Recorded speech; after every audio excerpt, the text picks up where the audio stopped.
আসসালামু আলাইকুম। আয়াতুম কুকিংয়ে আপনাদের জানাই সকলকে স্বাগতম। আমার আজকের রেসিপি রেস্টুরেন্ট স্টাইল হাক্কা নুডলস। এটি রেস্টুরেন্টে আমরা প্রায় খেয়ে থাকি, তবে বাড়িতে বানালে সেই টেস্টটা একদমই আনা যায় না। কিভাবে বাড়িতে বানালে একইভাবে টেস্ট আনতে পারবেন সেটি আজ আমি আপনাদের সাথে শেয়ার করব। তবে চলো বেশি দেরি না করে শুরু করা যাক। প্রথমে আমি একটি কড়া বসিয়ে নিয়েছি। কড়াতে দিয়ে দিয়েছি 2 কাপ পরিমাণ পানি। পানিতে আমি দিয়ে দিয়েছিলাম সাদা তেল 1 টেবিল চামচ পরিমাণ, আর দিয়ে দিয়েছি স্বাদ অনুযায়ী লবণ। এবার তেলটা লবণটা ভালোভাবে পানির মধ্যে মিক্স করে আমি পানিটা বলক ফুটে আসা পর্যন্ত অপেক্ষা করতে থাকবো। এখানে পানিটা অনেকটা ফুটে এসেছে বা গরম হয়ে এসেছে, সেই পর্যায়ে আমি দিয়ে দেবো এখানে নুডলস। এখানে আপনারা যে কোনো ধরনের যে কোনো কোম্পানির নুডলস নিয়ে নিতে পারেন।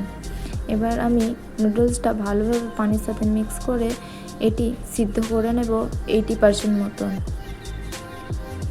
এখানে আমার 80% মতন রান্না হয়ে গেছে। এর বেশি সিদ্ধ করা যাবে না, তাহলে এটি খেতে ভালো লাগবে না। এবার আমি এটি ভালোভাবে পানি ঝরিয়ে একটি বড় প্লেটের সাহায্যে এটিকে চারিদিকে ছড়িয়ে নেব, যাতে ওভারকুক না হয়ে যায়।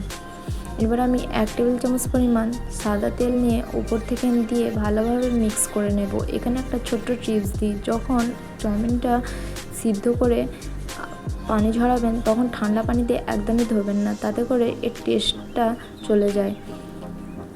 এইভাবে করে একটি প্লেটের মধ্যে ছড়িয়ে আপনারা যদি তেল মাখিয়ে রেখে দেন তাহলে আর একে অপরের সাথে জড়াবে না। এইভাবে ফলো করে আপনারাও বানিয়ে নিতে পারবেন। এবার আমি একটি কড়া বসিয়ে নিচ্ছি। কড়ার মধ্যে দিয়ে দিচ্ছি 2 টেবিল চামচ পরিমাণ তেল। এখানে আমি এগ হাক্কা নুডলস বানাচ্ছি, যেহেতু ডিমটা এখানে প্রথমে আমি ভেজে নেব। তার জন্য তেলটা গরম হয়ে আসলে দিয়ে দিচ্ছি 2টো ডিম। এখানে ডিমের পরিমাণটা আপনারা কমিয়ে বা বাড়িয়ে নিতে পারেন পছন্দ মতন। এবার আমি হাই ফ্লেমে ডিমটা একটু ভেজে নেব। আমি সঙ্গে সঙ্গে নাড়ব না, তাহলে একদম ছোট ছোট ঝুরি হয়ে যাবে। একটু ভাজা ভাজা হয়ে গেলেই আমি ঝুরি করব। এখানে দিয়ে দিচ্ছি স্বাদ অনুযায়ী লবণ, আর দিয়ে দেবো 1/2 চা চামচ পরিমাণ গোলমরিচের গুঁড়ো। এখানে আমার কালো গোলমরিচের গুঁড়োটা ব্যবহার করছি, আপনারা চাইলে সাদা গোলমরিচের গুঁড়োটাও ব্যবহার করে নিতে পারেন।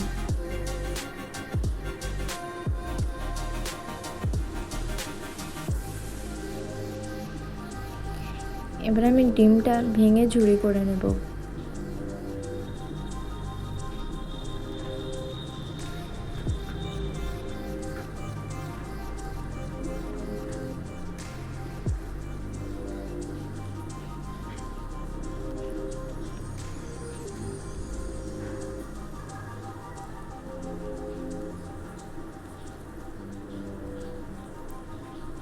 এখানে আমার ঝুরি করা হয়ে গেছে। এবার আমি একটি প্লেটের মধ্যে তুলে নেব।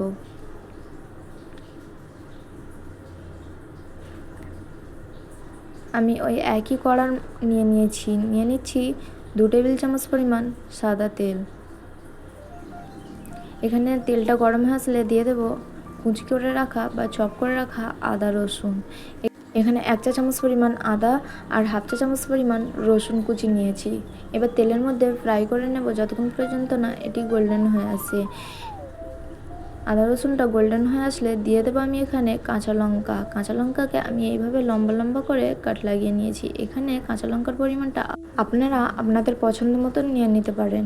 কাঁচা লঙ্কাটা দিয়ে আমি 3 থেকে 4 সেকেন্ডের জন্য ফ্রাই করে নেব। এবার দিয়ে দেবো কুচি করে রাখা পেঁয়াজ, আর দিয়ে দেবো শিমলা মির্চি। এখানে আপনারা আপনাদের পছন্দ মতন ভেজিটেবলটা ইউজ করতে পারেন। আমি এই পর্যায়ে পেঁয়াজ আর শিমলা মির্চিটা দিয়ে দিচ্ছি। দিয়ে আমি এটাকে 2 থেকে 3 মিনিটের জন্য হাই ফ্লেমে ফ্রাই করব। চাইনিজ রেসিপি বানাবার সময় সবসময় মাথায় রাখতে হবে গ্যাসের ফ্লেমটাকে হাইতেই রাখতে হবে। এই যে একটা স্মোকি ফ্লেভার আসে, সেটাই খেতে বেশি ভালো লাগে। তাই চাইনিজ রেসিপি বানাবার সময় অবশ্যই গ্যাসের ফ্লেমটাকে হাইতেই রাখবেন। আমি 3 থেকে 4 মিনিটের জন্য এটিকে ফ্রাই করে নেব। এখানে আমার ফ্রাই করা হয়ে গেছে।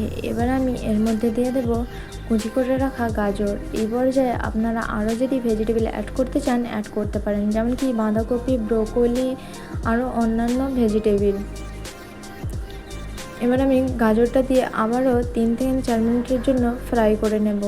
এখানে ফ্রাই করা হয়ে গেলে আমি দিয়ে দেব ভেজে রাখা ডিম আর সস। এই পর্যায়ে আমি যখন ডিম আর সসটা দিচ্ছিলাম সেই পর্যায়ে ক্যামেরাটা অফ হয়ে গেছিলো, তাই আপনাদের কাছে ক্ষমা চাইছি ভিডিওটি স্কিপ হয়ে যাওয়ার জন্য। এখানে আমি 1 চা চামচ পরিমাণ ভিনেগার দিয়েছি, 1 টেবিল চামচ পরিমাণ সয়া সস, 1/2 চা চামচ পরিমাণ রেড চিলি সস, 1 টেবিল চামচ পরিমাণ গ্রিন চিলি সস দিয়ে আমি ভালোভাবে মিক্স করে নিয়েছিলাম। সব কিছু মিক্স করে আমি 2 মিনিটের জন্য ফ্রাই করে নিয়েছিলাম। তারপরে আমি দিয়ে দিয়েছি 1 চা চামচ পরিমাণ গোলমরিচের গুঁড়ো। আবারও দিয়ে আমি মিক্স করে 1 থেকে 2 মিনিটের জন্য ফ্রাই করে নেব। তারপরে দিয়ে দেবো সিদ্ধ করে রাখা চাউমিনটা দিয়ে ভালোভাবে মিক্স করে নিয়েছি। এবার দিয়ে দিচ্ছি হাক্কা নুডলস মশলা। এখানে আপনারা যে কোনো কোম্পানির হাক্কা নুডলস মশলাটা ইউজ করে নিতে পারেন। এবার আমি ভালোভাবে মিক্স করে ততক্ষণ পর্যন্ত ফ্রাই করে নেব বা চাউমিনটা ভেজে নেব যতক্ষণ পর্যন্ত না ভালোভাবে ভাজা হয়ে যায় বা গরম হয়ে যায়।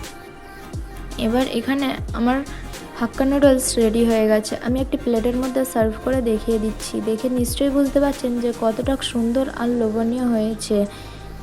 রেসিপিটি কেমন লাগলো অবশ্যই জানাতে ভুলবেন না। রেসিপিটি এই পর্যন্ত দেখার জন্য অনেক অনেক ধন্যবাদ। রেসিপিটি ভালো লাগলে প্লিজ চ্যানেলটিকে সাবস্ক্রাইব করে লাইক কমেন্ট শেয়ার করে যেতে একদমই ভুলবেন না। আল্লাহ হাফেজ। আবার দেখা হচ্ছে নেক্সট